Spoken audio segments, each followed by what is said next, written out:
So ito po yung sitwasyon ng bridge dito sa may Deparo, Bagumbong. Napakalakas po ng karet ng tubig sa mga tulay. Sobrang baha na rin po. So ingat po tayo. Ingat po tayo mga namamasada. Ingat po. Ang dami pong stranded na pasahero. So yan po yung tulay niya.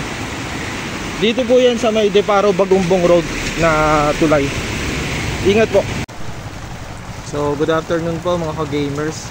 So yung dahil nga po sa bagyong Karina na nananalasa dito sa atin sa Pilipinas, ito po yung naging resulta ng tuloy-tuloy niya na pag-ulan dito sa may Metro Manila. Nandito po tayo ngayon sa may papuntang yung papunta po siya tayo ng actually Novaliches Bayan, sa may Glory, sa may Save More. Kaso yun nga po, inabot tayo ng tuloy-tuloy na ulan na na-stranded na po tayo dito. So ang sitwasyon po is hindi na po tayo makakatawid. Yan, napakalalim po ng tubig na yan. Nasa yung tubig na po yan is tapat po siya ng factory ng Twin Pack. Excuse me po. Excuse me po. So ganito po kalala ang tubig. Wala na pong makatawid. Yung mga truck na po na yan na nandyan is tumirik na po yan. Tumirik na po yung mga truck na yan. So hoping na walang masamang nangyari sa kanila. Inabot na yung tambucho ng L300. So talagang matik yun, titirik na yun.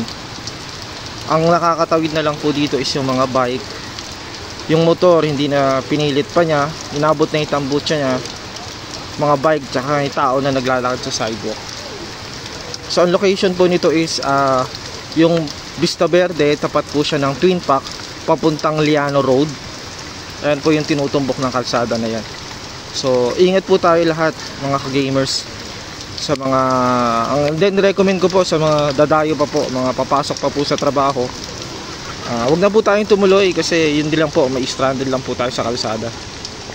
Ito pong sitwasyon niya. Napakadaming stranded. Ingat po tayo lahat. Keep safe po, keep safe. Thank you. So yun nga po so hindi na po ako tumuloy sa trabaho ko dahil sa sobrang lakas ng ulan. Lalo pang siyang lumakas. Kita niyo naman po yung sa video.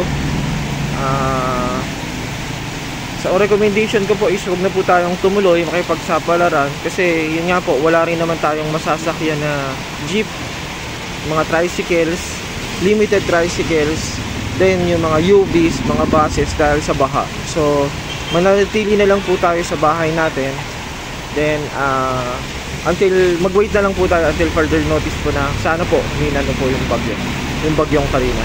Ingat po tayo lahat.